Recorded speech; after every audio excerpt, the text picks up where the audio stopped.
بسم اللہ الرحمن الرحیم الحمدللہ رب العالمین والصلاة والسلام علی سید الانبیاء والمرسلین نبینا محمد خاتم النبیین وعلی آلہ وصحبہ اجمعین ومن تبعہم بإحسان الی یوم الدین اما بعد. معزز سامعین و ناظرین، السلام علیکم ورحمۃ اللہ وبرکاتہ. میں اس دینی پروگرام میں شرکت پر آپ تمام حضرات کو خوش آمدید کہتا ہوں اور اللہ رب العزت کی بارگاہ میں دعا گو ہوں کہ اللہ سبحانہ و تعالی دین کا علم سیکھنے اور سکھانے کے حوالے سے ہمارا اس پروگرام میں شرکت کرنا قبول و منظور فرمائے اور ہمارے لیے دنیا اور آخرت میں نفع کا باعث بنائے. آج کا درس ہمارا کتاب لمعۃ الاعتقاد کے بارے میں ہے، اور کل کے درس میں ہم جس موضوع پر گفتگو کر رہے تھے وہ تھا کہ قرآن کریم اللہ سبحانہ و تعالی کا کلام ہے، اس کی صفت ہے، اور اس کے بارے میں اہل سنت والجماعت سلف صالحین کا یہ نظریہ ہے کہ قرآن کریم اللہ تعالیٰ کے کلام میں سے ہے، اللہ تعالیٰ کی طرف سے نازل شدہ ہے اور غیر مخلوق ہے. یعنی قرآن کریم اللہ تعالیٰ کا کلام ہے، اللہ تعالیٰ کی مخلوق نہیں، کیونکہ یہ اللہ تعالیٰ کی صفت ہے. اور جس طرح اللہ تعالیٰ کی ذات بابرکات مخلوق نہیں، اسی طرح اللہ تعالیٰ کے اوصاف بھی مخلوق نہیں ہیں. اور اس کے بارے میں ہم نے گفتگو کی تھی، اور وہ لوگ جو قرآن کریم کو اللہ تعالیٰ کی مخلوق قرار دیتے ہیں ان کا نظریہ بھی بیان کیا تھا، اور اس کے کتاب و سنت کی روشنی میں ان کے اس باطل نظریے کی تردید بھی کی تھی. تو آج جو ہمارا ٹاپک اسی حوالے سے ہے کہ قرآن کریم یہ اللہ تعالیٰ کا کلام ہے، حروف اور کلمات پر مشتمل ہے، حروف اور کلمات پر مشتمل ہے. اور اس بات پر کہ قرآن کریم اللہ تعالیٰ کا کلام ہے اور حروف اور کلمات پر مشتمل ہے، صاحب کتاب نے 8 دلائل ذکر کیے ہیں اس بات پر کہ قرآن کریم حروف اور کلمات پر مشتمل ہے. پہلی دلیل انہوں نے یہ ذکر کی ہے ان الکفار قالوا، کہ کافروں نے قرآن پاک کے مقابلے میں جب اس کی قرآن پاک کا انکار کیا تو انہوں نے کہا انہ شعر، یہ شاعرانہ کلام ہے، یہ شعری ترتیب پر ہے. تو یہ بات ان کا کہنا انہ شعر لا يمكن ان يوصف بذلك الا ما هو حروف و کلمات، تو یہ کہنا اس بات پر دلالت کرتا ہے کہ قرآن پاک حروف و کلمات تھے، اسی لیے انہوں نے اس کو شعر کے ساتھ تشبیہ دی کہ حروف اور کلمات پر مشتمل تھا. دوسرا، اللہ رب العزت نے قرآن پاک کو جھٹلانے والے، اس کا انکار کرنے والے، ان کو اللہ سبحانہ و تعالیٰ نے چیلنج کیا ہے.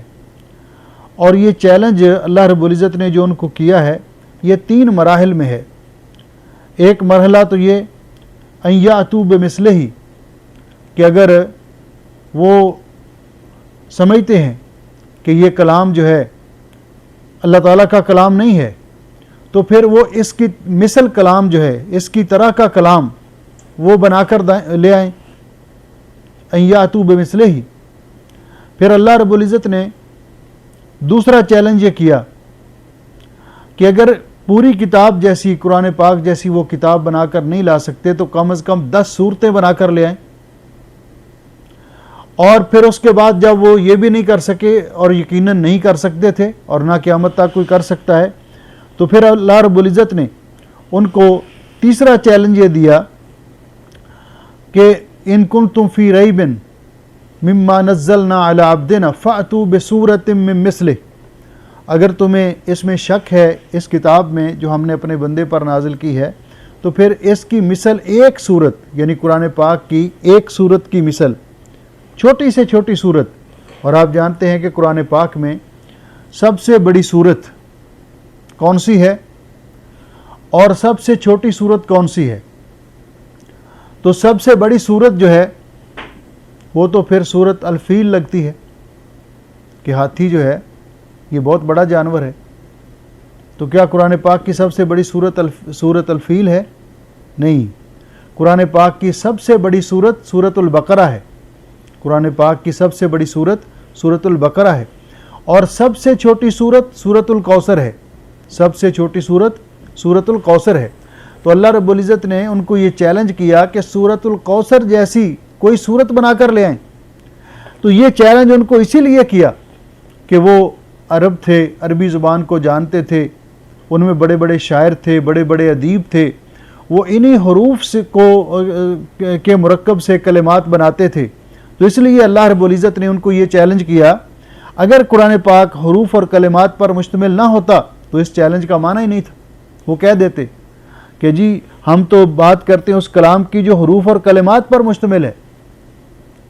تو اس لیے یہ بھی اس بات کی دلیل ہے کہ قرآن پاک یہ حروف اور کلمات پر مشتمل ہے. اور اللہ رب العزت نے فرمایا ان کو جب چھوٹی سے چھوٹی سورت کے ساتھ چیلنج کیا تو اللہ جل شانہ نے فرمایا فَإِن لَمْ تَفْعَلُوا وَلَن تَفْعَلُوا، اگرچہ تم ایسا کر نہیں سکے اور کبھی کر بھی نہیں سکو گے. یعنی قرآن پاک کی چھوٹی سے چھوٹی سورت کے مقابلے میں یہ اس طرح کی کوئی سورت بنا کر نہیں لا سکو گے. تو اس کا معنی یہ ہوا ایک تو قرآن پاک حروف و کلمات پر مشتمل ہے، اور دوسرا یہ کسی بشر کا کلام نہیں ہے. اگر کسی بشر کا کلام ہوتا تو یقیناً وہ اس جیسا کلام بنا لاتے. وہ کہتے ہم بھی بڑے بڑے، ہمارے اندر بھی شاعر ہیں، بڑے بڑے ادیب ہیں. تو وہ اس سے عاجز آ گئے. اس کے بعد اللہ جل شانہ نے فرمایا جو تیسری دلیل ہے کہ اللہ تعالیٰ نے قرآن پاک کے بارے میں فرمایا کہ وہ قرآن پاک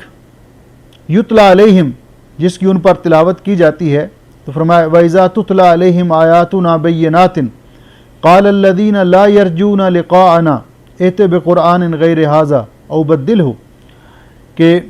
ان پر آیات کی تلاوت کی جاتی ہے، واضح آیات کی، تو جو ہماری ملاقات پر یقین نہیں رکھتے یعنی کفار، وہ کہتے ہیں اس قرآن کے علاوہ کوئی قرآن لے کر آؤ، یا اس میں تبدیلی کرو، اس میں کوئی ترمیم کرو، تبدیلی کرو. تو اللہ رب العزت فرماتے ہیں یہ یہاں جو فرمایا یتلا، تو تلاوت اس کی جاتی ہے جو حروف اور کلمات پر مشتمل ہو. ولا یتلا الا ما ہوا حروف و کلمات، کہ تلاوت اسی کی جاتی ہے، پڑھا وہی جاتا ہے جو حروف اور کلمات پر مشتمل ہو. چوتھی دلیل یہ ذکر کی اللہ رب العزت کے کلام پاک سے صاحب کتاب نے، علامہ ابن قدامہ رحمہ اللہ نے، کہ قرآن پاک حروف اور کلمات پر مشتمل ہے. تو فرماتے ہیں اللہ تعالیٰ نے فرمایا ہے کہ یہ کتاب محفوظ ہے. قرآن کریم کی حفاظت اللہ رب العزت نے کی ہے، اور اللہ رب العزت نے جب اس کی حفاظت کی ہے تو قرآن پاک میں اللہ رب العزت نے اس کا تذکرہ کیا ہے اِنَّا نَحْنُ نَزَّلْنَا الذِّكْرَ وَإِنَّا لَهُ لَحَافِظُونَ، ہم نے اس ذکر کو نازل کیا ہے یعنی قرآن کریم کو، اور ہم اس کی حفاظت کرنے والے ہیں. جس طرح محفوظ فی صدور اہل العلم، جس طرح اہل علم حفاظ کرام کے سینوں میں یہ قرآن پاک محفوظ ہے، وَمَكْتُوبٌ فِي اللَّوْحِ الْمَحْفُوظ، اور لوح محفوظ کے اندر لکھا ہوا ہے. تو لکھا اور یاد اسی کو کیا، لکھا بھی اسی کو جاتا ہے اور یاد بھی، حفظ بھی اسی کو کیا جاتا ہے جو حروف اور کلمات پر مشتمل ہو. اللہ رب العزت نے فرمایا انہ لقرآن کریم فی کتاب مکنون لا یمسہ الا المطہرون، کہ یہ قرآن کریم ہے جو کتاب مکنون یعنی لوح محفوظ کے اندر لکھا ہوا ہے. تو فرماتے ہیں ولا یحفظ ولا یکتب الا ما ہوا حروف و کلمات، کہ صرف اسی چیز کو یاد کیا جا سکتا ہے، اسی چیز کو لکھا جا سکتا ہے جو حروف اور کلمات پر مشتمل ہو. پانچویں نمبر پر پانچویں دلیل جو انہوں نے ذکر کی وہ یہ ہے کہ قول النبی صلی اللہ علیہ وسلم، کہ نبی پاک صلی اللہ علیہ وسلم کا یہ فرمان کہ من قرأ القرآن فأعربہ، جس نے قرآن پاک کی تلاوت کی، قرآن پاک کو پڑھا اور صحیح طور پہ پڑھا، یعنی اس کو عربی لہجے میں پڑھا، صحیح طور پر پڑھا، فَلَهُ بِكُلِّ حَرْفٍ مِّنْهُ 10 حسنات، تو اسے ہر حرف کے بدلے 10 نیکیاں ملیں گی. ہر حرف کے بدلے 10 نیکیاں ملیں گی۔ ومن قرأہ، جس نے قرآن پاک کی تلاوت کی، اس کو پڑھا، ولحن فیہ، اور اس میں اس نے غلطیاں کی، اس میں لحن کیا۔ تو یہ جو لحن ہے اس کو علماء نے 2 حصوں میں تقسیم کیا ہے، ایک لحن جلی اور ایک لحن خفی۔ تو اس میں لحن جلی جو ہے کہ جس میں حرف کو حرف کے ساتھ بدل دیا جائے، مثلا عین کو حمزہ کے ساتھ بدل دیا جائے، قاف 2 نقطے والا اس کو چھوٹے کاف کے ساتھ بدل دیا جائے، اور تو ہا اس کو ہا کے ساتھ بدل دیا جائے 2 آنکھوں والی، تو یہ لحن جلی ہے۔ اسی طرح ایک لفظ کو اعراب کو بدل دیا جائے کہ پیش کی جگہ پر زبر پڑھ دی جائے جس سے معنی بدل جائے، تو یہ لحن جو غلطی کرنا قرآن پاک میں یہ جائز نہیں ہے، یہ جائز نہیں ہے، بلکہ بعض اوقات لحن جلی کے ساتھ نماز بھی باطل ہو جاتی ہے۔ تو یہاں جو فرمایا وَلَحَنَ فِيهِ، اور اس نے اس میں لحن کیا یعنی غلط پڑھا اس نے، فَلَهُ بِكُلِّ حَرْفٍ حَسَنَةٍ، اور اس کو ہر حرف کے بدلے 1 نیکی ملے گی۔ یعنی صاحب کتاب نے جو لکھا کہ اگر اس نے قرآن پاک کو پڑھا، صحیح طور پر پڑھا، تو ہر حرف کے بدلے اس کو 10 نیکیاں ملیں گی، اور اگر پڑھا اور غلط پڑھا تو 1 نیکی ملے گی۔ اس حدیث کو ذکر کرنے کے بعد مؤلف نے کہا کہ یہ حدیث صحیح ہے، لیکن اس کا انہوں نے حوالہ ذکر نہیں کیا۔ محققین کے نزدیک یہ حدیث صحیح نہیں ہے، یہ حدیث صحیح نہیں ہے۔ علامہ البانی رحمہ اللہ نے سلسلہ ضعیفہ میں کہا ہے کہ یہ حدیث، یہ تعجب کی بات ہے کہ صاحب کتاب نے اس حدیث کو کیسے صحیح کہہ دیا، حالانکہ یہ حدیث بہت غریب ہے۔ فَإِنَّهُ لَا أَصْلَ لَهُ بِهَذَا اللَّفْظِ مُطْلَقًا، ان الفاظ کے ساتھ اس کی کوئی اصل نہیں ہے، اور بلکہ اس کی انہوں نے کئی علتیں بھی بیان کی ہیں۔ لیکن جو صحیح مسئلہ ہے وہ صحیح مسئلہ یہ ہے کہ ام المومنین عائشہ رضی اللہ تعالیٰ عنہ فرماتی ہیں، ایک تو حضرت عبداللہ ابن مسعود رضی اللہ تعالیٰ عنہ کی روایت ہے کہ جو قرآن پاک کا تلاوت کرتا ہے اس کو 1 حرف پڑھنے کے ساتھ اللہ تعالیٰ 10 نیکیاں دیتا ہے، اور ساتھ فرمایا کہ رسول اکرم صلی اللہ علیہ وسلم نے فرمایا میں یہ نہیں کہتا کہ الف لام میم 1 حرف ہے، بلکہ یہ 3 حرف ہیں، تو جو ایک دفعہ کہتا ہے الف لام میم تو اس کو اللہ تعالیٰ 30 نیکیاں دیتا ہے۔ ام المومنین عائشہ رضی اللہ تعالیٰ عنہ فرماتی ہیں کہ رسول اکرم صلی اللہ علیہ وسلم نے فرمایا الماہر بالقرآن مع السفرۃ الکرام البررہ، کہ جو آدمی قرآن پاک پڑھنے میں ماہر ہے، تجوید قواعد کا خیال رکھتے ہوئے، اس کے صحیح مخارج کو ادا کرتے ہوئے وہ قرآن پاک کو صحیح طور پر اس کی تلاوت کرتا ہے، قرآن پاک کی تلاوت میں ماہر ہے، تو اس کا اللہ تعالیٰ کے وہ فرشتے مع السفرۃ الکرام البررہ، ان کے ساتھ اللہ رب العزت ان کا ساتھ اس کو نصیب کریں گے۔ والذی یقرأ، لیکن جو قرآن پاک پڑھتا ہے، چھوٹی عمر میں نہیں پڑھا، بڑی عمر میں پڑھا، زبان موٹی ہو گئی، صحیح طور پہ اس سے ادائیگی نہیں ہوتی، اور مشکل سے پڑھتا ہے، جوڑ کر کر کے پڑھتا ہے، اس کی زبان پہ نہیں چڑھتے حروف لیکن محنت کر کے وہ پڑھتا ہے، تو والذی یقرأ وہو شاق علیہ لہ اجران، تو اس کو دوہرا اجر ملے گا، اس کو دوہرا اجر ملے گا کہ اس نے مشقت اور محنت کر کے قرآن پاک کو پڑھا ہے۔ تو قرآن پاک تو یہاں کہ تلاوت اسی کی جاتی ہے جو حروف اور کلمات پر مشتمل ہو۔ حضرت ابو بکر اور حضرت عمر رضی اللہ تعالیٰ عنہ کا چھٹی دلیل کے طور پر قول نقل کیا صاحب کتاب نے کہ اعراب القرآن احب الینا من حفظ بعض حروفہ، کہ ہمیں قرآن پاک کو صحیح طور پر پڑھنا